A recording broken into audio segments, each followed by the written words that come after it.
Hello, dear colleagues and students. We are really pleased to be with you today, presenting our research, Learning to Learn strategies in students of the BA in ELT. First of all, I will explain the problem.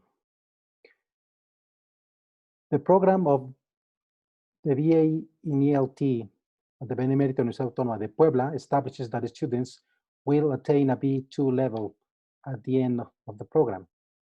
However, we can see that the students have problems to attain the proficiency established, and in everyday situations, we see problems with accuracy and a lack of voluntary participation when the use of English is involved.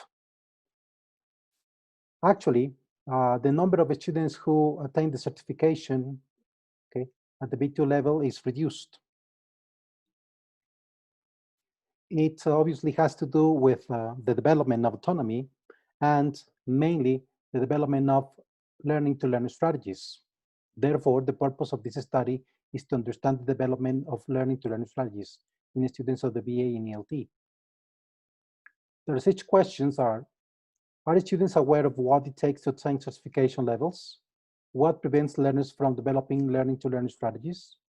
Do opportunities to use the language and evaluation criteria help learners realize their communicative and linguistic weaknesses and strengths?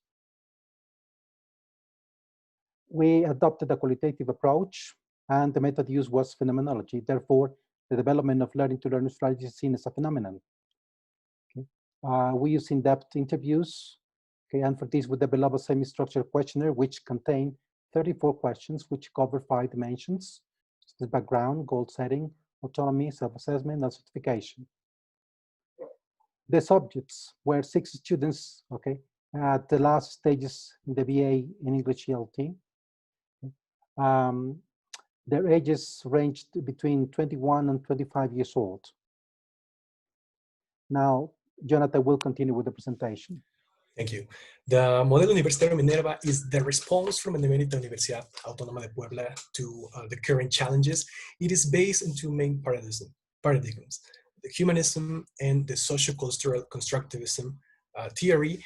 The former referring to the development of values such as autonomy, such as critical thinking and self-confidence in students, and the latter referring to the construction of reality of participants based on their background, interaction with other students, and by means of authentic tasks.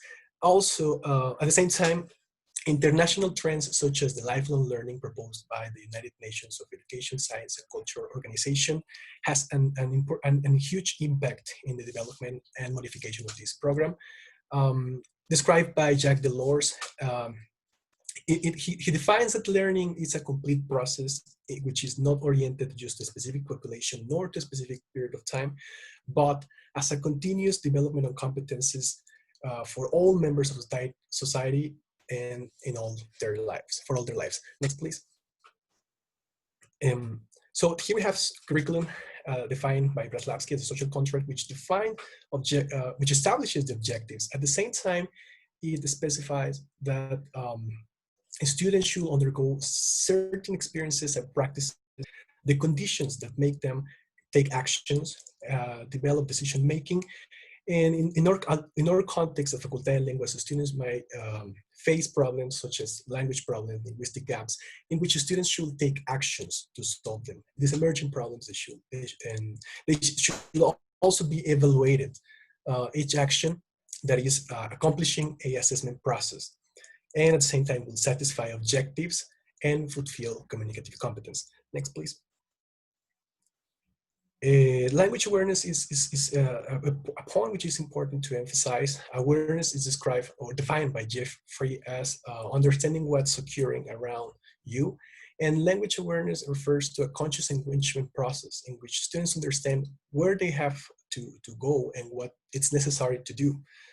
Next, so students should understand the actions that they should take in order to satisfy their own objectives and the curricular program goals. Next, please. In this context, language strategies are defined on the one hand as behaviors, techniques, and goals that allow students get involved in their own learning process. And on the other hand, there are specific actions that allow them satisfy or overcome emerging problems. Next, please. They are also defined as a form of activity which is used as a response to problems. Every time problems arise, they are defined by Rebecca Oxford as making the learning process easier, faster, more enjoyable, and by Macaro as all the action that can be immediate, long-term, observable, and unobservable that make them fulfill all these emerging problems. Next, please. It is also important to define what is the learner strategies, which is individual or chosen, and there are set of strategies that the student select to overcome specific problems. Learning strategies, which are normally related to a specific content or a specific subject, and finally, language learning strategies referring to language problems or communication breakdowns. Next, please. Rebecca Oxford identifies in her taxonomy two main categories that are direct on the one hand and indirect strategies on the other hand, as we can see here. Next, please. Direct strategies refer to all those strategies which involve the use of language, the use and manipulation of language, such as cognitive, referring to all the mental processes, compensation, like overcoming knowledge gaps. For example, body language is a good example of this kind of strategies, and memory-related strategies are all the ones that allow students process information. Next, please. On the other hand, the other set of strategies, indirect strategies, refer to the ones that are not involving language per se, but the use of it, such as metacognitive, referring to the process of planning, monitoring, and evaluating their own cognitive process, and well, these set of characteristics is recognized as the most important for language learners. They refer also to searching consciously for language spaces where students can practice and develop their own language. Affective, referring to the emotional strategies, and social, the ones that deal with interaction with other speakers. Next one, please. It is established by the official program of the BA in ELT that students, after taking Lengua Meta 4, which is shown here in this diagram, they will have developed a B2 level. The majority of students take this subject during the second year. So after having taken all these English learning classes, they might have an estimate of 860 hours of formal instruction. They will still have another language learning class, which is oriented to academic English, and plus around 19 content classes of different areas, such as linguistics, pedagogy, or cultural subjects. And in the end of this process, students will have accumulated an estimate of 2,256 hours, next one, which should be enough not only for a B2, but for C2. As described by DeVoe, he mentions that it is necessary to carry on or to follow up 500 to 600 hours of informal instruction in order to reach B2 level. So next one. So if the amount of hours is not enough, the instruction by professionals in the fields of linguistics, English learning, and pedagogy will reinforce it, will make it better. So in the results, we can see that based on the background, some students have the chance to have exposure to the language, even to take formal classes as it is possible. As we can see in participant 1, 2, and 6. Participant 1 who had the chance to study English since early stages, and participant 2 who apparently took only six language courses before getting enrolled. Participant 3, 4, and 5 under similar conditions. For example, 4 even mentioned that he didn't have any formal instruction before getting enrolled in the BA in ELT. Next, please. Their experiences before registering are also important because they develop beliefs and thoughts, also as well as habits in the use and study of language. Participant 1 mentioned that she had interaction with other speakers of English, but she didn't really focus on the accuracy of the use of language. The student participant 2 also, it's very important to analyze what she says. The feedback she normally received was not the best that it made it get intimidated. He created certain beliefs about English practice. Next one, please. And participant 4, as mentioned before, he had the first contact with English until he got enrolled. So similar condition with participant 5, who only took classes in high school or secondary school. Next one. And participant 6, who revalidated courses. She started at a private university, and then she used her revalidated courses at Facultad de Lenguas. Although their experiences might seem to be different, as we see, participant 1, 2, and 6, they claim to have studied English before. They claim to have had formal instruction in English, differently from participant 3, 4, and 5. At the moment they were placed, they took the placement test. They weren't that. They were placed not that in different classes. As we can see, the equivalent it refers to English 2, which is it's referent to a A2 level. For participant 1 and participant 2, who took 6 language courses, and participant 1, who claimed she had studied English for many years before getting enrolled.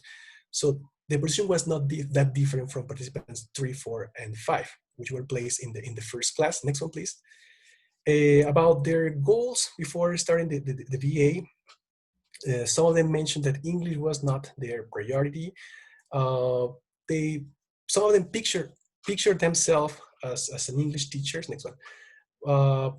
And some others just aim to go for exchange programs. But they don't really mention, next one, how what actions they would take or they were taking to achieve the goal. They actually don't really mention a specific level they aim to achieve. Some of these actions, which we try which we collect from them, are some of them work with music, they work with films, they practice grammar with their books, which is not really enough at the level that the BA in ELT requires. Next one, please. To fulfill a B2 level.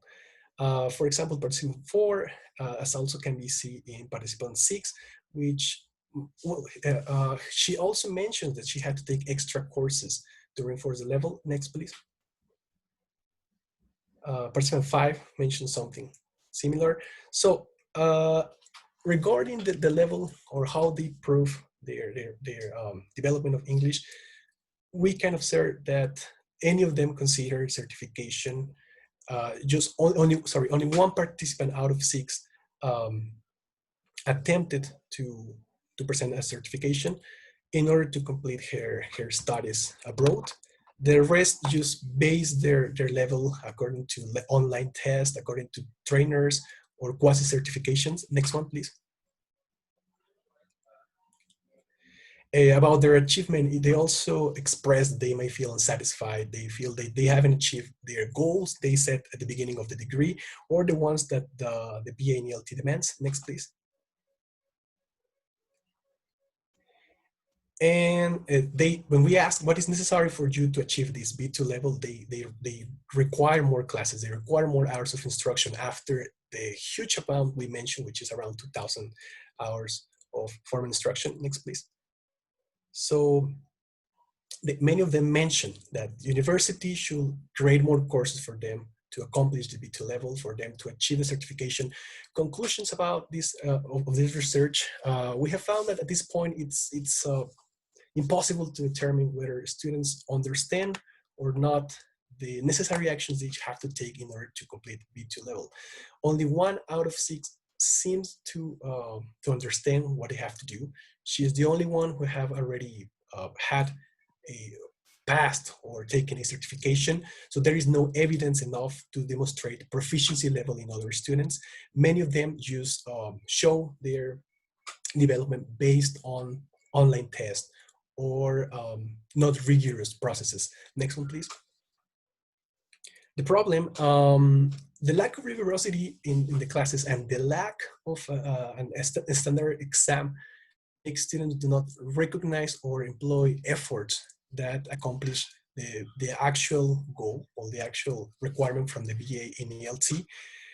Students also pointed out that there is no standard evaluation criteria in order to pass to different, to following levels of English. And also the feedback provided by teachers does not seem to be oriented to encourage them to pursue quality criteria, that is certification levels. Next one.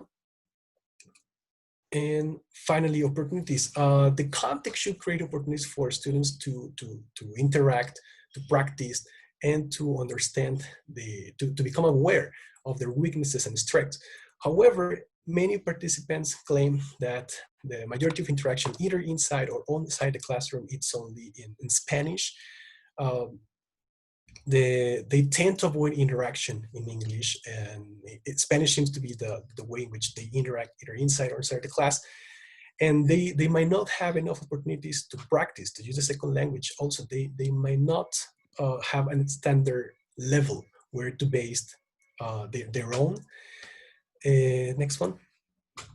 So we can assume that as long as the university does not integrate